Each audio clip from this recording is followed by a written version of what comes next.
todos ustedes la asistencia a este acto académico de presentación del libro de Profesor Beethoven, América en la aldea global, que seguramente van a tener oportunidad de leer con tiempo. Es un libro que es resultado de un proceso de investigación de Profesor Beethoven, que más adelante nos contará un poco cómo lo hizo, porque tiene muchos temas, y creo que el tema que él trae en este libro, que tiene que ver con la globalización y todas las cosas que alrededor de ese proceso giran, pues son temas de una gran relevancia para Colombia y para todos nosotros por el momento y la coyuntura que vivimos, y sobre todo porque Colombia se prepara, digamos, para un proceso de transformación en sus políticas que esperamos que tenga éxito, por lo menos en el mediano plazo, no en el corto. Y el tema de la globalización es un tema que está en el centro de las discusiones sobre lo que Colombia puede hacer para cambiar la realidad y las políticas públicas. De manera que el trabajo llega en un momento muy oportuno y esperamos que ustedes puedan mirarlo con cuidado, porque allí hay reflexiones de mucho interés. Yo le quería preguntar al profesor Beethoven que nos cuente un poco de dónde sale este libro, cuál fue la motivación, digamos, para escribirlo y presentarlo públicamente. Buenas tardes para todos. Cuando yo me descubrí con uso de razón, mi primera percepción de conciencia es que tenía unos gustos diferentes a mis hermanos. Uno desarmaba radios y yo hacía teatro, el otro le gustaba los negocios y yo hacía danza, y eso me hizo que fuera teniendo siempre toda la vida, ya jubilado toda la vida, una visión diferente al resto de las personas, buscando mirar un poco la cara oculta que no siempre se muestra. Por ejemplo, me impactó mucho de niño haciendo teatro mirar el escenario del público ordenadito, con coreografía, con música y telones, y pasar atrás y ver el desorden de un vestuario de artistas. Esa escena del mundo ordenado y la trastienda oculta me marcó para siempre en la vida. Luego, con los años, llegué a hotelería, ser maestro de hotelería, y cuando vi un restaurante bien servidito y entré a la cocina, vi cómo hacían la comida que estaba servida afuera, y aprendí que siempre hay una cara oculta que no nos muestra de las cosas.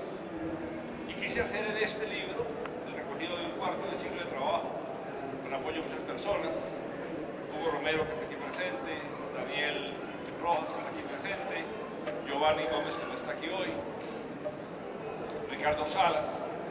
Mostrar cómo Absalón había una tendencia perversa en la economía, que son las modas. Las modas, se ponen las cosas de moda.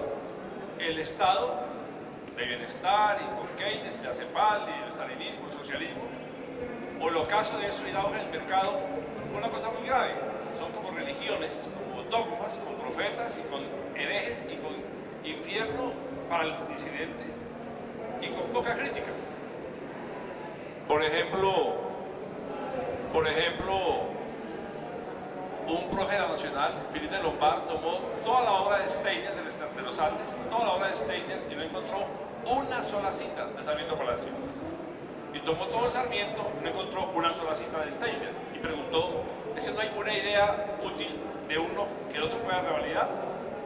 ¿O es que son unos dogmas como tan cerrados?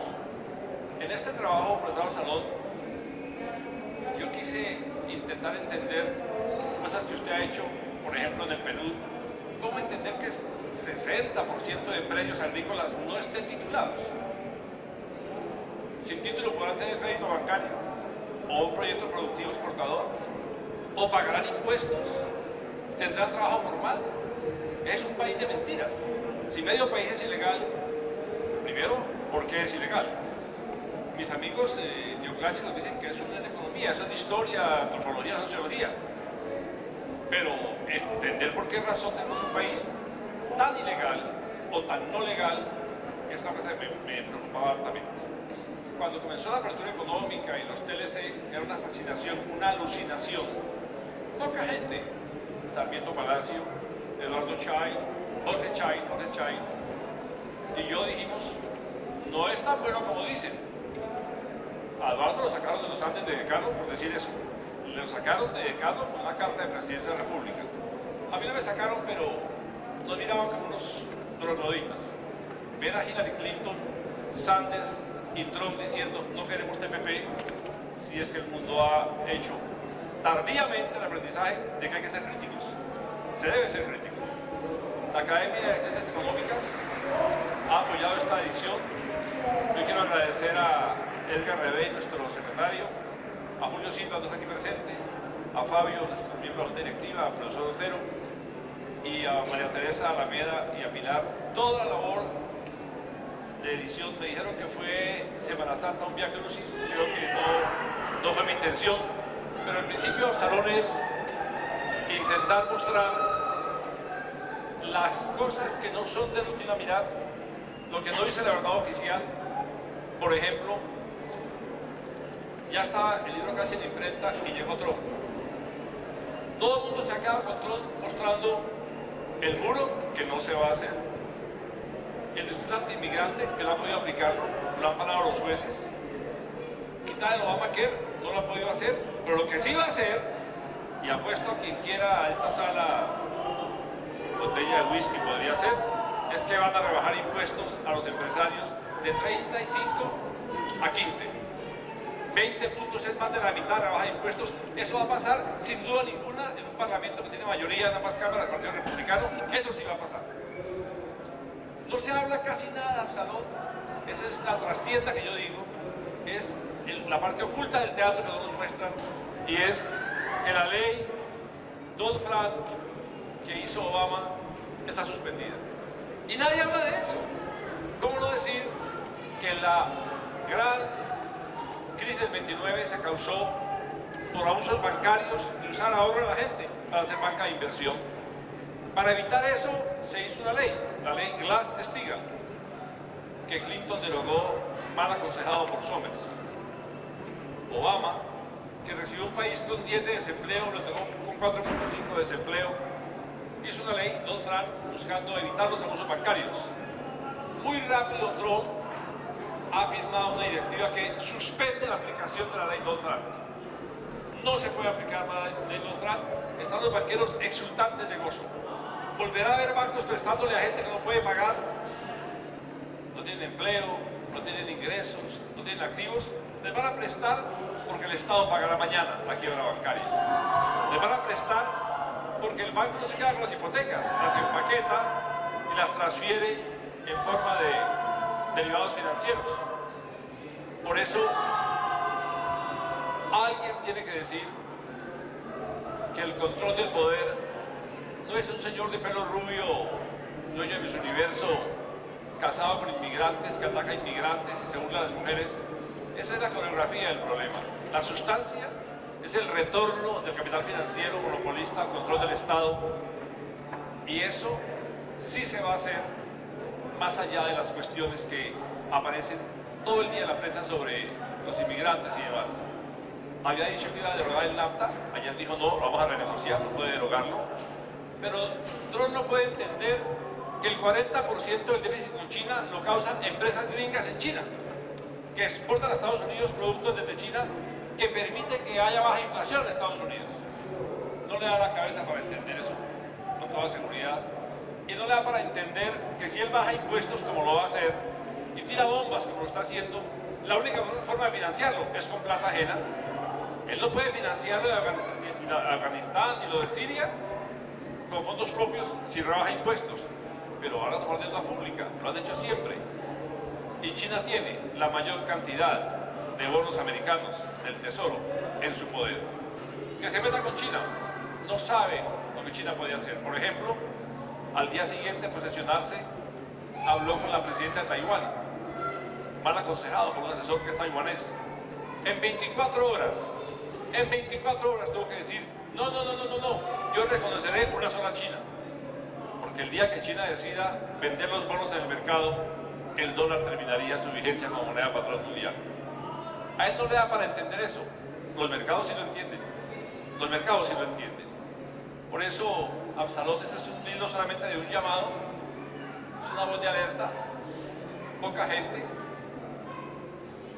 Aquí presentan uno de ellos, que hace Mario Valencia, el plano tributario, lo que hace la academia nuestra. Las universidades tienen que decir, la economía no es una moda, tiene enseñanzas muy serias que ha dejado la historia y, por desgracia, la enseñanza de economía no se está haciendo de la forma en que debiera ser.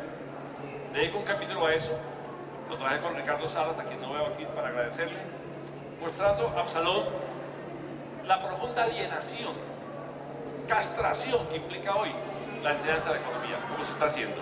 Por ejemplo, ¿saben nuestras cátedras que Asia existe? ¿Saben nuestras academias que China existe? ¿En cuántas facultades de economía se estudia con rigor y cuidado lo que hace Asia? ¿Cuántos conocen becarios nuestros que están en Asia estudiando? ¿Cuántos profesores están en Asia? ¿Cuántos alumnos están en Asia? No, están todos estudiando un MBA en Estados Unidos o viendo la cuna de Smith, la cuna de Ricardo en Inglaterra.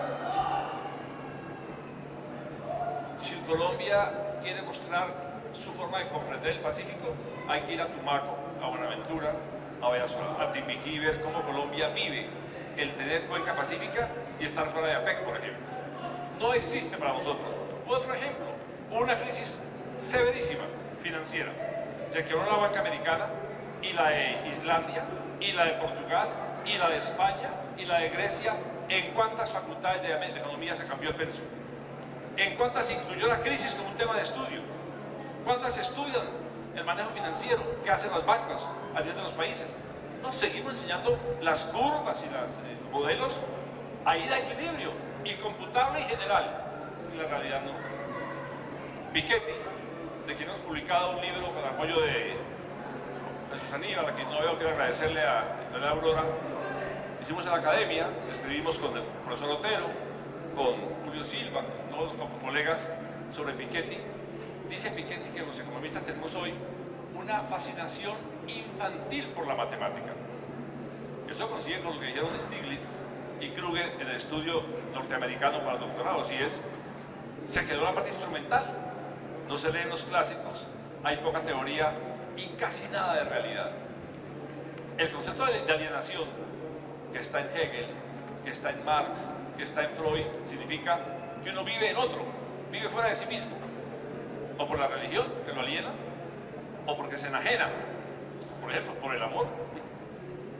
Cuando es enamorado, quiera cheque, se entrega a la casa, se entrega el carro, cuando se da cuenta, está sin amores en el carro. Pues bien, en la ciencia económica está ocurriendo que lo que estamos haciendo en la academia no es un referente de la realidad directa, ni busca resolver los problemas de la realidad. Yo quiero por eso destacar trabajos como el que hizo Absalón en el campo agrario, que es un cierre de un proceso de trabajo en el tema agrario de toda una vida. Absalón fue mi profesor, mi director de tesis de pregrado, y esa obra que entregó el PNUD dirigido por Absalón al gobierno colombiano en las vísperas del proceso de La Habana fue sin duda alguna organización fundamental en un país que no tiene catastro actualizado y en donde muchos no quieren que haya catastro actualizado. Votar no para que no haya catastro actualizado y no puede explicar por qué tienen tierras que no han registrado. Si las pagaron, ¿por qué no las registraron? Y eso hace que Colombia esté en una coyuntura oportuna para mirarse en el espejo y decir cuál es su destino. Absalón ha trabajado toda su vida en el tema alimentario, de seguridad alimentaria. ¿Cómo un país con 2 océanos y 3.000 kilómetros de playa, de costa, no tiene flotas pesqueras? ¿Cómo entender que importe alimentos con tierra fértil en todos los climas? ¿Cómo encontrar que 25 años después de la apertura económica estamos comenzando a hacer las vías 4G para llegar a los puertos? ¿A quién se le ocurrió que uno habla de economía y automáticamente se hace eficiente si quiebra conciencias? Y los que dijimos eso fuimos proscritos. Yo fui echado solo de 5 universidades. Yo no me condecoraron. Yo ya estaba jubilado, ya no importaba. Cuando era joven e indefenso, me echaban de todas partes. Esto es por eso, Absalón, una revancha conmigo mismo y un intento de mirar lo que pasa atrás de la escena del teatro. Beethoven. Muy bien.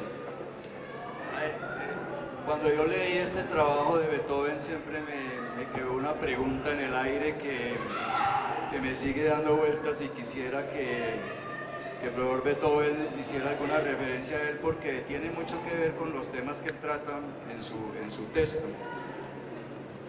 Hay un autor que seguramente algunos de ustedes recuerdan, que es Marshall Bergman, que escribió un libro que se llama Todos los sólidos se desvanecen en el aire. Ese libro fue escrito en el año 1982 y se decía allí que la modernidad es como una vorágine de perfecta desintegración. Nada permanece en su sitio y todos los sólidos se desvanecen en el aire. Leyendo el libro, yo me preguntaba, ¿qué tan sólida es la globalización? O sea, ¿es este un proceso inflexible? ¿No hay posibilidad de reversar las tendencias de la globalización? ¿O es, desde el punto de vista práctico, como lo está planteando el señor Trump recientemente, que lo mencionó Beethoven, y aquí podemos negociar algunas cosas, pero el esquema en sí no se modifica? Y esta pregunta es muy pertinente para la coyuntura colombiana porque nosotros estamos, como decía yo al comienzo, entrando en una fase pues, que se ha llamado de post-conflicto, pero que es más de post-acuerdo, en donde los acuerdos de La Habana se tendrán que implementar dentro de un esquema de una economía que sigue las pautas de la globalización y del neoliberalismo. Entonces, yo quisiera preguntarme, desde el punto de vista tuyo, Beethoven, ¿cómo es esa posibilidad de que Colombia pueda hacer realmente algunas transformaciones y cambios en esta fase, teniendo en cuenta una globalización que al parecer no se va a esfumar fácilmente, sino que va a estar allí presente, y eso le introduce una serie de limitantes a las políticas públicas del Estado para poder hacer cosas que en otros esquemas o en otros modelos de desarrollo se podrían hacer con mucha más facilidad? Entonces, esa es mi inquietud, a ver, con base en tu trabajo, ¿qué opinión tienes sobre eso? Aldo Ferrer, el ministro argentino de Economía de los 60, decía que globalización no es la de ahora, comenzó hace 5 siglos, cuando Vasco de Gama y Marco Polo y Colón dan la vuelta al mundo y comunican unas indias con las otras, circunvalando América y África, apareció un mercado que no existía antes. Eso es un hecho, un dato duro de la historia del mundo. Hubo más libre comercio en el 19 que ahora, no había visas, incluso ni pasaportes. Todos los gallegos que llegaron a Argentina hambrientos, la gente de Chicago venía de Italia con hambre, portugueses en Venezuela llegaron por oleadas, venían sin pan, sin pasaporte y sin visa. Esta globalización al salón es entonces un nuevo impulso a un proceso que tiene 5 siglos y que tuvo interregnos de proteccionismo y de aislamiento. Segundo mensaje, creo que en esta sala todos tenemos correo electrónico, tenemos smartphone, vemos partidos por satélite, tenemos chats, mandamos por WhatsApp notas de voz, mensajes, fotos y videos. Tiene riesgos, que a uno le hackeen las cuentas y le quiten información, lo llenen de basura, pero nadie podría negar lo que han significado las comunicaciones de Internet en esta generación. Lo grave está que por ahí se escapen los capitales, se fuguen los activos y se abuse de la soberanía de los países, influyendo en las elecciones, por ejemplo. Creo que ese activo salón de la plataforma técnica, la base física de la globalización, es innegable sus ventajas, para todos los efectos. Por ejemplo, nos hicimos tesis de grado y pregrado hace 40 años, nos tocaba ir a los archivos, ir a Sevilla o ir a Luis Naranjo a sacar copias. Usted hoy en día encuentra todo en la red disponible. Hay gente que cree que está todo, la crítica no, el juicio no, el dato sí. Ese punto hasta no creo que hay que reivindicarlo como una cosa positiva. Si hubiera un uso de eso para la mejora de la cultura, difusión de la educación, impulso a la investigación, extensión de los beneficios del desarrollo, la base de la Internet es una cuestión innegable. Hay un capítulo del libro Absalón, que tú alcanzaste a leer, en el que discuto lo siguiente: los tres inventos más importantes que hoy usamos son el computador, el internet y el GPS satelital. Los tres se hicieron con plata de los gobiernos. Los tres son inventos públicos. Alan Turing en Inglaterra, frente a la guerra, buscando el código de los nazis y produciendo el código Enigma en la máquina que dio origen al computador, tal como Jobs lo reconoce en la manzana mordida del símbolo de Apple. El Internet como plataforma para transferir datos de información militar, primero de Estados Unidos frente a un ataque soviético y después comercial y cultural. Y tercero, el satélite y la ubicación de decir uno, estoy aquí en la bella exposición. Esas tres inventos, Absalón, son logrados con impuestos públicos. Hoy nos cobran por las patentes, nos cobran por los medicamentos, nos cobran por el lenguaje de Word, por el número de Excel, por la gráfica de PowerPoint y pagas o te multan. ¿Alguien puede entender que los medicamentos valgan en Bogotá, en Colombia, 8 veces más que en Ecuador? Y que un ministro ecuánime, cuerdo, ateo, confeso, sin que le dé vergüenza confesarse ateo, aunque no le guste Ordóñez, decide declarar de uso público la patente contra la leucemia y nos demande la Novartis suiza por pretender que el medicamento sea de uso público y social. Esa firma Novartis en la India hizo lo de siempre. Se iba a vencer el Glivec a los 20 años y un año antes le agregó una proteína para pedir una patente nueva y seguir lucrándose en la patente. Y la Corte India le dijo que no era posible una segunda patente. Estamos presos, Absalón, de un monopolio del conocimiento, de un monopolio de la salud, de un monopolio de la cultura y lo peor, al servicio no de la producción, sino de las finanzas. ¿Cómo pueden entender que Colombia haya firmado la serie que firmó de acuerdos irreflexivamente y hoy tenga demandas del señor Slim, demanda de Novartis? Nos va a demandar Gas Fenosa porque le hemos quitado esa empresa Electricaribe solvente y de buen servicio que existía. Todo eso en el marco de los TLC que firmamos. La razón por la cual ni George Sanders, ni Bernie Sanders, ni Hillary Clinton, ni Trump apoyaron el TPP al Pacífico es porque se pasaron de calidad. A lo que ya hay, establecieron que todo arbitraje se haría ante tribunales privados. Las demandas de farmacéuticas contra los gobiernos serían en cortes privadas, no en jueces públicos, como tiene que ser. Y un reforzamiento absurdo y abusivo de las ventajas de las farmacéuticas en contra de la salud pública. Eso ha hecho crisis, Absalón, de la peor manera. Ha hecho crisis cuando ya un hombre de izquierda como Sanders y Trump de derecha coinciden en que no funciona más. Y le queda en las manos la respuesta a un hombre no preparado, sin capacidad de entenderlo ni de gestionarlo, pero atrás de él, los que lo están haciendo saben lo que hacen. Vean un ejemplo claro. Reagan llegó a la presidencia como 80 años, 78 años. Hubo un atentado al comienzo. Se la pasaba durmiendo. Pero Donald Reagan, el segundo, que era un banquero, sí sabía para qué era el poder. Rápido, sacó a su país del Acuerdo de Basilea, que establece que el banco debe tener un capital propio aportado por los accionistas para responder al público si fallan los deudores. Eso se hizo sacando a Estados Unidos del Acuerdo de Basilea sin que nadie se enterara, sin que nadie lo discutiera. Eso no es tema de debate público. Por esa razón, este modesto libro es un intento de ver qué pasa atrás de la comedia. ¿Qué pasa? Que los intereses de fondo, Absalón, siguen siendo un reforzamiento de la propiedad sobre el conocimiento, un reforzamiento y defensa del monopolio sobre la salud, un mantenimiento de la apertura cuando convenga.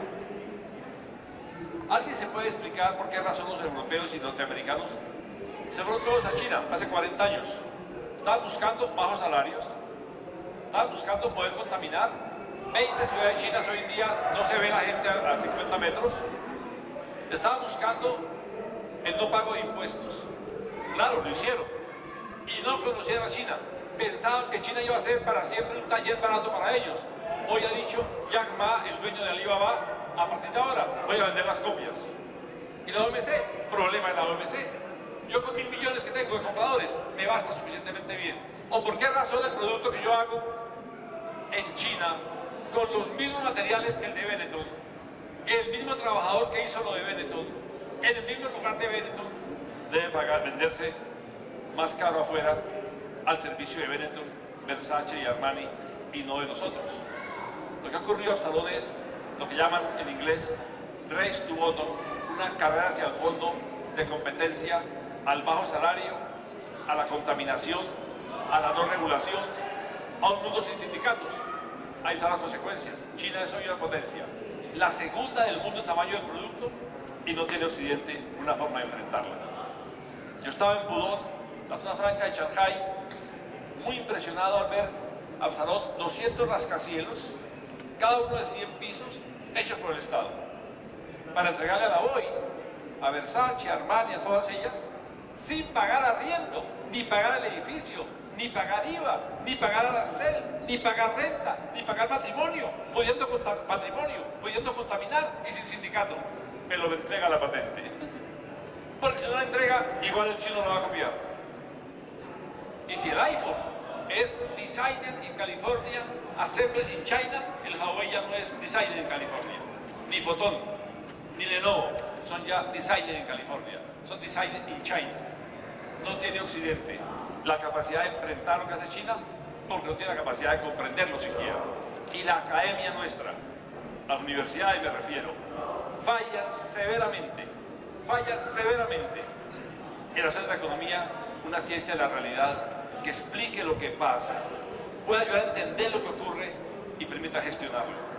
Como estamos hasta ahora, vivimos copiando la última moda. En mi juventud eran Marcuse y Teilhard de Chardin, luego fue la reingeniería, luego vinieron los TLC, luego las institucionalistas, se ponen de moda por épocas. Yo recordaba, aquí está Clara Camero, mi compañera de tantos años, cuando yo era jovencito en la casa llegaba el señor con la leche. El de la leche tenía el pantalón, una bocamanga muy grande. A mí me impresionaba eso, una bocamanga, la moda era una bocamanga grande, como la de Elvis Presley, y patillas largas. Llegué al colegio y yo en Travolta usaba la bota tubo, el pantalón pegado a la pierna. Porque si no cambian la moda, no se venden las telas. La ciencia cambiar la moda es abrir el mercado a las telas y a los productos nuevos. ¿Es la economía una moda como el pantalón? Se puede cambiar del mercado al Estado alegremente sin ver que siempre es necesario mucho de mercado y mucho de regulación. Quien mire a Venezuela va a encontrar que no solo no hay leche, tampoco el bolívar vale nada. Pero quien mire a Estados Unidos va a encontrar que hay 80 millones de gente sin seguro de salud antes de Obama. Con la reforma de Obama se han cubierto 20 más. Quieren desmontarlo para que el negocio privado de salud siga prosperando. ¿Quién no conoce colombianos que en diciembre dicen, yo voy a Colombia a ver a mi abuelita? Es que tengo allá a mi abuelita.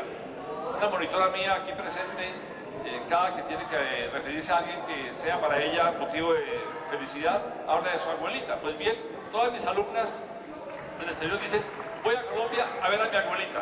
¡Mentiras! Viene a hacerse la dentadura, la cirugía, la lipo, que allá es impagable. No es por la abuelita que viene, ni por el PCR, es por la cirugía que allá no pueden pagar.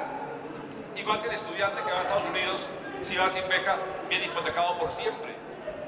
Es un futuro Absalón sostenible, que la salud, la educación y la vivienda sean mercancías tan costosas que han llevado a un mundo más desigual hoy que ayer. He rescatado la tecnología, el internet, el computador, para un mundo más desigual. Qué pena, para eso no se justificaría tanto esfuerzo. Muy bien, como ustedes ven, cuando uno oye hablar a Beethoven de estos temas, piensa que está actuando vía las emociones, ¿no? Emociones, sentimientos y no por la razón. Yo quería llamar la atención precisamente sobre eso, hacer un poquito de referencia al método de estudio y de trabajo de Beethoven, que le conozco hace mucho tiempo, en el cual pues tiene una habilidad muy grande para mezclar los viajes a ver partidos de fútbol en Corea o en Asia, no sé dónde, con la observación de la realidad. Lo que él ha dicho al ver los edificios estos construidos, hechos por el gobierno, no es un chiste. Beethoven tiene la capacidad de ir a un partido de fútbol, pero al mismo tiempo quedarse observando y hablando con los actores de la globalización, con los estudiantes, con la gente de los mercados, observando los productos. No es nada raro que a uno le llegue una foto de un mercado asiático con una granadilla de Urrao diciendo, oiga, ¿cómo es que las granadillas de Urrao están en Asia? O sea, tiene una capacidad de observación impresionante, además de una memoria increíble para acordarse de todos los detalles. Y yo quería resaltar que, digamos, los razonamientos que hace Beethoven no son fruto de sus emociones, sino que están muy bien fundamentados, y que este libro tiene un fundamento académico muy serio. Sus conclusiones son muy serias, muy relevantes, y hacen parte de un proceso de investigación que está muy fundamentado en la conversación y en la observación de los protagonistas, de los perdedores y los ganadores en la globalización. No es nada raro encontrar a Beethoven en Washington hablando con un premio Nobel, con Stiglitz, manda una foto con él.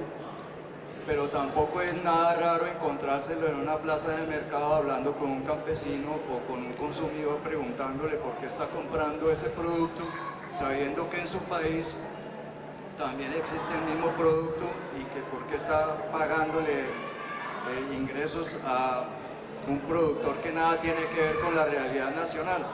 O sea, su método de investigación pues es una mezcla de muchas cosas, de lecturas académicas, de hablar con protagonistas, de observaciones, etcétera, que me llama mucho la atención porque en estos temas que son muy complejos y que no son fáciles de entender porque tiene demasiada información hoy en día para poder entender cuáles son las grandes tendencias de los mercados, de las inversiones extranjeras, de las políticas públicas, de las grandes estrategias políticas de dominio de mercados, etc.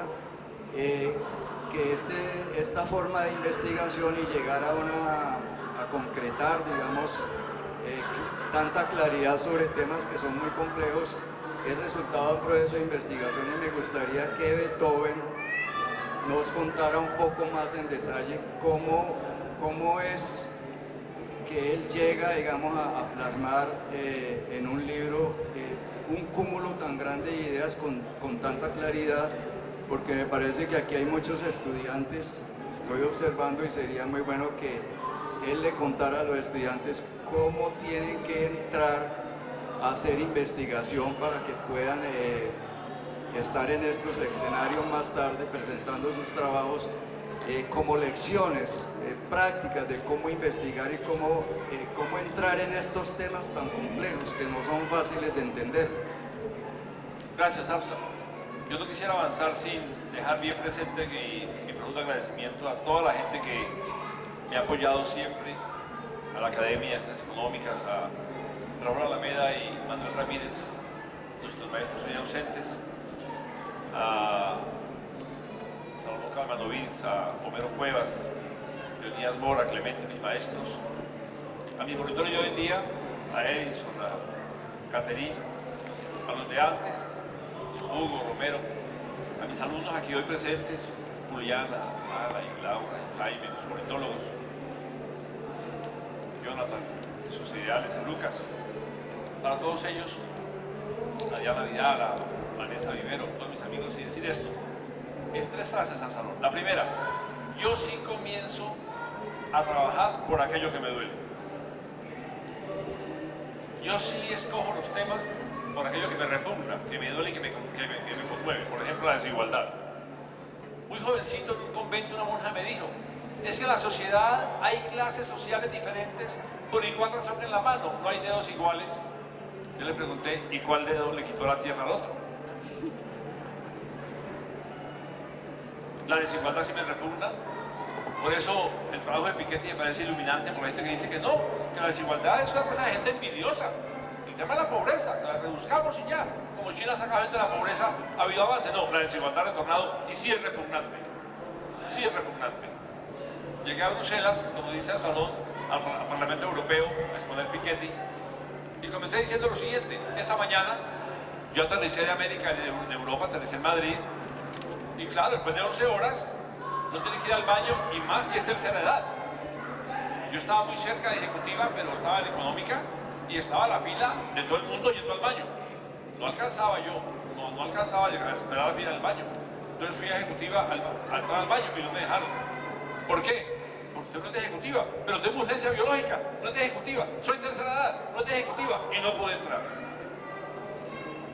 Ese hecho, usted lo ve todos los días en cualquier teatro, en cualquier avión, en cualquier cine, la discriminación de estratos, sí ocurre así, y no es por los más capaces. Las universidades públicas tienen gente muy capaz y no están armando la economía ni el país porque no son hijos de propietarios. Una vez que subo eso al salón, el tema de la tierra o el tema de la deuda externa, que me preocupa mucho, le meto a eso tiempo, por ejemplo, al salón. ¿Quién dijo que es legítima la deuda que firmó Pinochet, a quien nadie eligió? La de Videla, a quien nadie eligió. La de Somoza, Bordaberry, Stroessner, Garrastazu, Heysel, a quienes nadie eligió. Firmaron deudas, se las robaron. Eso me repugna, y si comienza con el sentimiento absoluto, se la robaron. ¿Quién quiere ver eso? Panama Papers. Ahora viene el estudio jurídico y metodológico, cómo probar que son ilegítimas, cómo conseguir que no se paguen, cómo demandar que son odiosas, y proponer lo que ha hecho Ecuador, decir, esta deuda estaba vencida, ¿por qué la reactivaron? Esta era de particulares, ¿por qué la asumió el Estado? Ya hay estadísticas, hay teoría, hay política y hay historia. Después de eso, el tema de la difusión, tercer nivel. La vida me dio, no sé en qué momento ni cómo, la facultad de usar las manos, quizá por el teatro, de usar la voz, quizá por el coro en la escuela, de moverme, quizá por el grupo de danza, de modo que al parecer, viviendo con campesinos, viviendo con indígenas, trabajando con comunidades afro, trabajando con sindicalistas, me vi obligado al salón a explicarlo de modo que se entienda. Estudiar la regresión, la ecuación, ahora lo puntual es cómo explicarle esto a los sindicalistas. Y muchos sindicalistas de América Latina con los que se ha trabajado hoy son líderes políticos, presidente de la República, eso no era así hace un cuarto de siglo. No puedo enseñarles eso de un modo comprensible. Un grupo lo hicimos, yo entre otros. Para decirlo de modo gráfico, hasta no sería arrancando de las cosas que me motivan en mi sentimiento de equidad y justicia, por ejemplo, de democracia y soberanía, me repugna la invasión. ¿Cómo no decir que Panamá fue bombardeado en el 99, ya tú y yo éramos casi jubilados? Solo la bombardearon para probar las armas que usarían en la guerra del Golfo el año siguiente de modo nocturno. Fue un experimento lo que hicieron con Panamá y hasta hoy no le han pagado. Yo leí de niño que habían echado bombas en Nagasaki y Hiroshima y no entendía Edgar Reveis por qué dos bombas, y me fui hasta entender que la Hiroshima era de uranio y Nagasaki era de plutonio. Tocaba experimentar los dos elementos en el cuerpo humano porque más nunca pudieron hacerlo. ¿Cómo no decir que soy repugnante? Pero por supuesto, en la parte económica del salón, mostrar cómo la deuda externa no entró a los países. La década de mayor deuda fue la de menor crecimiento, se llama década perdida América Latina. ¿Dónde carajo está la plata? En Panama Papers. Porque hay que seguirla pagando con más IVA, con menos salud, con menos educación. Solo Correa ha decidido, no pago esta parte. Los demás todos siguen pagando sumisamente, dócilmente, una deuda que no fue legal, fue firmada por dictadores, que no ingresó, que no produjo escuelas ni hospitales, y pagarlas implica no tener escuelas ni hospitales. Alguien tiene que decir eso. Así se han jubilado como yo, que ya no tienen necesidad de que lo contraten. Cuando lo decía antes me despedían. Y yo tercamente, tosudamente persistí en hacerlo. ¿Por qué razón? Porque mi padre, un hombre sabio, bautizó a un hijo Galileo en homenaje a un científico que dijo la Tierra se mueve, y lo condenaron. A otro lo bautizó Darwin porque decía hay evolución, y lo condenaron. A otro lo bautizó Sócrates porque enseñaba, y lo condenaron, tomó la cicuta. A otro lo bautizó Lincoln por la libertad de los esclavos. Y a un hijo lo bautizó Beethoven no por la música. A mí me pregunta siempre Diana Vidal y mis alumnas, profe, ¿y toca? Yo no escogí el nombre. No me preguntaron si me gustaba ser músico. No hicieron una prueba de música para poner el nombre. Mi padre quiso homenajear a un músico que hace la sinfonía, la dedica a Napoleón, Napoleón se hace emperador y Beethoven rasga la dedicatoria porque era republicano, era como los de la Nacho, como los externadistas, republicano y librepensador. En homenaje a ellos, a mi padre y a Beethoven de la historia, he procurado siempre buscar la cara oculta de las cosas. Por una cosa muy sabia que mi padre me enseñó de niño y decía así: nunca olvides que la iglesia quemó a los científicos. Yo andaba en la iglesia con mi tía.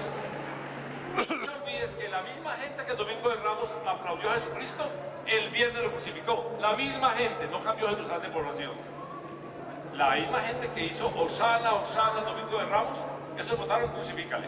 Por eso Absalón nunca ha actuado por la opinión pública, he estado siempre en contravía, he sido contradictor en muchos casos y creo que a mis alumnos aquí presentes llamarnos a el rigor del estudio, el compromiso con su país, la defensa de la justicia, la defensa de la transparencia, el amor por lo propio, es un llamado para cada quien, así sea politólogo, así sea economista, así sea estadístico, así sea antropólogo, sepa que tiene que haber un sentido de para qué se estudia, un sentido de para qué se escribe, una finalidad de para qué se vive. Haber conseguido llamar la atención sobre eso, pues es un intento, no sé qué tan eficaz. Hace unos días llegué al portafolio, termino con esto, y llegó el senador Iván Duque Márquez del Centro Democrático y me dijo: qué bueno ver al profesor Beethoven, mi mejor profesor, cuyas ideas aplica al presidente Uribe. Y yo le respondí, igual me dijo ayer Claudia López, alumna mía en 6 materias. Un día en clase, en la Nacional, llegó un muchacho de Derecho. Siempre llega gente de Derecho o de Ciencia Política a mis clases, yo me prevengo porque son muy críticos, ¿no? Son muy agudos. Ese muchacho brincaba como un mico, y me arremedaba. Yo quería matarlo, pero lo hacía muy bien. Me hacía preguntas terribles y yo quería sacarlo del salón, pero me hacía pensar. Y un día le dije: ¿por qué en lugar de burlarse de mí no se burla de los que hacen guerras, inventan armas? Ustedes sabían que el señor Wolfowitz diseña la invasión de Irak y contrata con Halliburton antes de invadir la reconstrucción de lo que iba a destruir, y que Halliburton era el señor Dick Cheney, que tiene Trump intereses en la fábrica de armas que tiró sobre Siria. Pues bien, ¿por qué en lugar de burlarse de mí, le dije a ese estudiante, no critica a los que hacen guerras? Lo llevé a la televisión, hizo eso, criticaba a los que hacían las guerras, y hoy no está con nosotros. Era Jaime Garzón. Si hay que preguntar a Absalón, ¿en quién usted encuentra que su obra de profesor produjo más efecto para la sociedad? Tenía que decir, yo me siento muy honrado, todos mis alumnos, Javier Díaz Hernández, Claudia López en el Parlamento, Iván Duque, senador del Centro Democrático, Maragón, Jonathan, Subiría, Cuyán, tantos ellos. Pero yo hubiera querido ser lo que no pude ser, un Jaime Garzón que hiciera pensar al país con humor y con rigor. Y como no lo pude lograr, busqué que lo hiciera y el país no pudo entenderlo. Sigo guardando la ilusión de que esa tarea que está por cumplir la haremos entre todos. Yo no voy a seguir intentando con el apoyo de ustedes. Bueno, yo creo que Beethoven nos ha hecho una exposición muy interesante, que nos recuerda muchas cosas, sobre todo que muestra, en mi opinión, que su trabajo es lo hace con una gran responsabilidad y compromiso con el país, compromiso con la gente, y creo que esa es una lección muy valiosa que todos tenemos que tener en cuenta en nuestro comportamiento individual y colectivo. Yo los invito a que lean este libro porque tiene una información muy valiosa y unos razonamientos muy interesantes que sé que nos ayudan a reflexionar y a pensar en muchas cosas. Y quiero también finalmente agradecerle a la Academia de Ciencias Económicas la oportunidad de poder hacer este acto y también de apoyar este tipo de publicaciones y de trabajos de la Academia que de todas maneras dejan una impronta en la sociedad colombiana y que son referentes para nuestra vida y inquietudes intelectuales. A todos ustedes, muchas gracias. No sé si Beto quiere despedirse. Yo coloqué la mochila de Barcelona allí, aunque hasta no se refiere a mis viajes de fútbol, y decir que no fue suficiente el codazo de el brasileño Marcelo para impedir que Messi, sangrando, se incorporara y marcara un gol de antología, porque la fuerza nunca podrá vencer a la razón. Y guardo la ilusión de que así sea. La calidad de Messi se impuso y que James, que ingresó unos pocos minutos, estando proscrito en la banca, tuviera una oportunidad para hacer un gol y marcar, que las oportunidades hay que aprovecharlas. El país también debe aprovechar las que le quedan del apoyo a todos nosotros. Gracias a todos por venir.